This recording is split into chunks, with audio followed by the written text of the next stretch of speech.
So you said you were just in Reno this past weekend and you flooded your hotel room. Hell yeah, yeah. I was in Reno. It was my first time there. I had heard about it, but I ain't. It's a real methy town. Real meth. You know, it's crazy because it's like it's a weird combo. It's like some of the richest, wealthiest, nicest white people, and then just some of like the most trashiest fucking people. It's kind of like Vegas. Yeah, but just like much smaller and much more rednecky. Yeah. But it was fun, man. It was my first time there, but they put me in like a nice suite at the comedy club was inside the casino, and they put me in a suite up there, and they had a nice like jacuzzi with a big view. And usually I've gotten jacuzzis before, but like at the Super 8, so I don't even think about getting them because they got jacuzzis at the Super 8. Yeah, you get they give you like the deluxe suite. Oh, nice. Yeah, I mean I wouldn't get in. They probably get something like STD or some shit. Right. But yeah, this hotel was a little bit nicer, so I ran the water. I let it fill up all the way. I was drunk as hell. It was me and my girl. It's like 5 in the morning. We were down like 1,500 at the casino. So I was like, you know what? Let's just end the night with a nice like jacuzzi, you know. So I filled it up all the way. I didn't realize that. You know, I ain't never took this math class or science class. When they talking about it was water distribution or something like that. When you jump in that motherfucker, the water elevates. So me and my girl both got in that motherfucker, and I'm a big motherfucker already. So that shit, it was just like a tsunami, bro. Like I just looked at the water, like flood the whole apartment. And the crazy thing is that.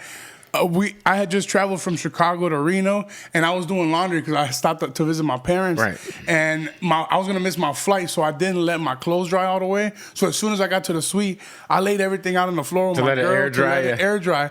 And now everything's on the floor, so as the fucking suite is flooding, everything's just getting soaked all over again.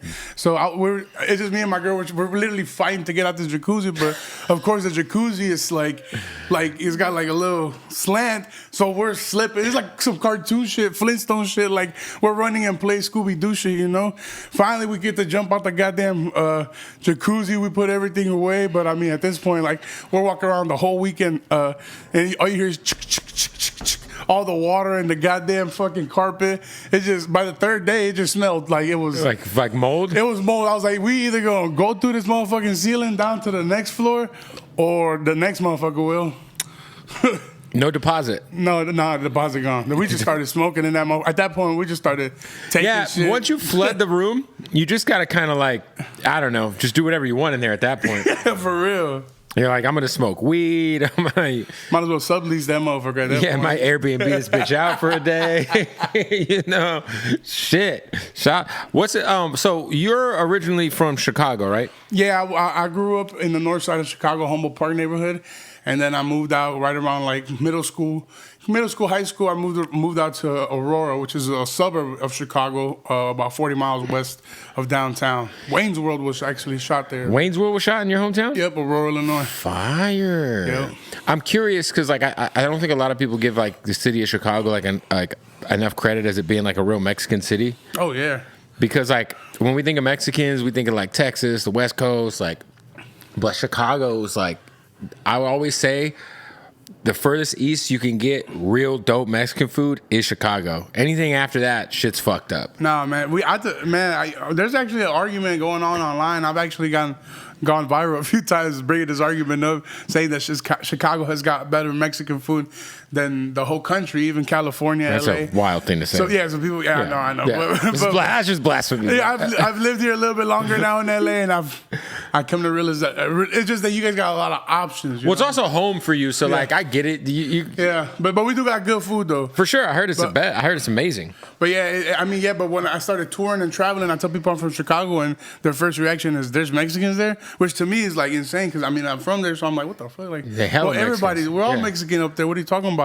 But yeah, it was crazy. But it's also a culture shock to go to New York, or like my first time I was ever on the road, I went to DC, and I realized that their majority of Latino was Salvadorian. It wasn't Mexican, so that was kind of weird to me. I was like, whoa. That's like when I lived in Florida for 3 years, and you know, if I met a Mexican, I was excited. I was like, oh, from the West Coast. Yeah. Where can I get good food? And they're like, no say. Yeah. It is a culture shock, especially if you frequent only the West Coast, you know, Texas or Chicago, and then you go out east, you're like, oh shit. Yeah, you go to Florida, it's that Cubano food, man. Yeah, which is fire. Yeah, it's fire for sure, but it's different. Yeah. It's totally different. In Chicago, we actually got We actually got Puerto Ricans in Humboldt Park neighborhood, and we got Puerto Rican Chicago food that's not even available in Puerto Rico.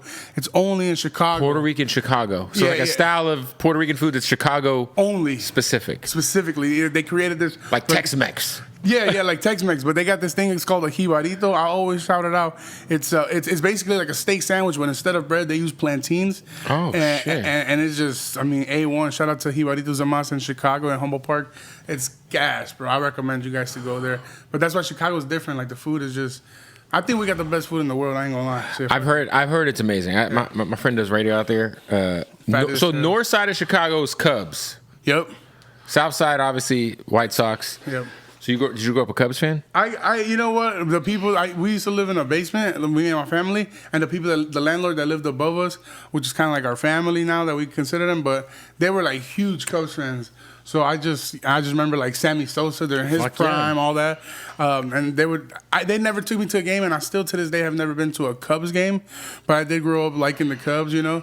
As I got older, I kind of fell off of baseball, and I started wearing a lot of black, so I'll just buy a whole bunch of Sox gear. I mean, White Sox the cleanest hat in all sports. Yeah, definitely. I think I probably own 300 White Sox fitteds in the last 10 years. They go with everything, man. You can wear a White Sox fitted with anything. Yep. And then, but I've been to White Sox games, but I've actually been to more Dodgers games than anything.